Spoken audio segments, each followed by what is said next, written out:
விண்ணரசு பற்றிய நற்செய்தியை அவர் பறைசாற்றினார். மக்களிடையே இருந்த நோய் நொடிகள் அனைத்தையும் குணப்படுத்தினார் என்று இன்றைய நற்செய்தி வாசகத்திலே நாம் வாசிக்க கேட்டோம். ஆண்டவர் இயேசு கிறிஸ்து இந்த உலகத்திலே வாழ்ந்த பொழுது நற்செய்தியை மக்களுக்கு பறைசாற்றினார். பிறகு மக்களிடையே இருந்த எல்லா நோய் நொடிகளையும் குணப்படுத்தினார். பேய் பிடித்தவர்கள், உடல் ஊனமுற்றோர், பலவிதமான வாதைகளுக்கும் நோய்களுக்கும் ஆளானவர்கள், மதிமயங்கியவர் என அனைவரையுமே ஆண்டவர் இயேசு கிறிஸ்து குணப்படுத்தினார். கடவுள் குணமளிப்பவர். கடவுள் யார் யாரெல்லாம் அவரிடத்தில் வருகிறார்களோ அவர்கள் அனைவருக்குமே குணமளிக்கின்ற கடவுள். இயேசுவிடத்தில் யார் யாரெல்லாம் நோய் நொடியோடு வந்தார்களோ அனைவரையும் குணப்படுத்தி அனுப்பியவர். இன்று நம் ஒவ்வொருவரையும் ஆசீர்வதித்துக் கொண்டிருக்கின்ற கடவுள். பல மருத்துவமனைகளிலே இந்த வசனம் எழுதப்பட்டிருக்கும். மருந்து உங்களுக்கு கொடுப்பது நாங்கள், ஆனால் உங்களுக்கு நலனை அளிப்பவர் கடவுள் என்று. என்னதான் மருத்துவர்கள் மருந்தினை கொடுத்தாலும் இறைவன் தான் குணமளிக்கின்றார். இதை சாலமோன் புத்தகத்திலே நாம் வாசிக்கின்றோம். 16வது அதிகாரம் 12வது வசனத்திலே நாம் வாசிக்கின்றோம். பச்சிலையோ களிம்போ உங்களுக்கு நலம் அளிப்பது கிடையாது, மாறாக கடவுளுடைய வார்த்தை தான் உங்களுக்கு நலம் அளித்துள்ளது என்று நாம் வாசிக்கின்றோம். எந்த மருந்து நாம் சாப்பிட்டாலும் நமக்கு முழுவதுமாக நலனை கொடுக்கக்கூடியவர் கடவுள்தான். ஒரே மருந்து மற்றவர்களுக்கு அந்த அளவிலே பெரிய அளவிலே பயன்படாது. ஒருவருக்கு குணமளிக்கக்கூடியது மற்றவருக்கு பூரண குணத்தை தருவது கிடையாது. ஆனால் கடவுளுடைய வார்த்தை தான் எல்லா விதமான நோய்களுக்கும் குணமளிக்கக்கூடிய ஒரு மருந்தாக செயல்படுகின்றது. நாம் 3 விதமான நோய்களால் அவதிப்படுகின்றோம். உடல் நோய், மனநோய், 3வது ஆன்மீக நோய். இந்த 3 நோய்களிலிருந்தும் இறைவன் நம்மை விடுவிக்கின்றார்.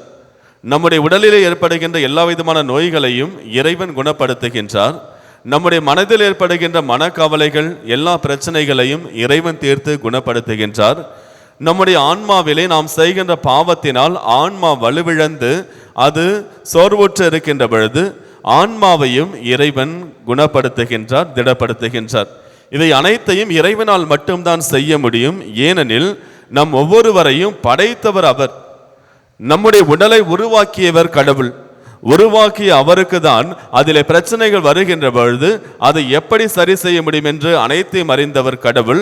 எனவே அவர்தான் முழுவதுமாக குணமளிக்கக்கூடியவர்.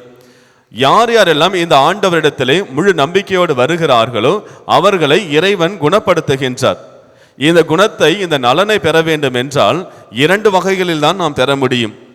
முதல் வகை, புனித யோவான் இன்றைய முதல் வாசகத்திலே சொன்னது போன்று, நாம் கடவுளிடத்திலே கேட்பதையெல்லாம் பெற்றுக்கொள்வோம், ஏனெனில் நாம் அவருடைய கட்டளைகளை கடைபிடிக்கிறோம் என்று சொல்லுகின்றார்.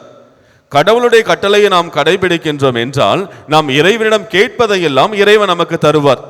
எனவே நாம் இறைவனிடத்தில் எதை கேட்டாலும் இறைவன் நமக்கு தருவார், நம்மை குணப்படுத்துவார் என்று இன்றைய முதல் வாசகத்தின் வழியாக யோவான் சொல்லுகின்றார். நற்செய்தியின் வழியாக ஆண்டவர் இயேசு கிறிஸ்து மற்றொன்றை சொல்லுகின்றார். நாம் கடவுளுடைய கட்டளையை கடைபிடிக்காமல் பாவம் செய்து வாழ்ந்து கொண்டிருக்கின்றோம் என்றால் அந்த நேரத்தில் எப்படி குணத்தை பெற முடியும்? அதற்கு கூறுகின்றார், நீங்கள் அனைவரும் மனம் திரும்ப வேண்டும்.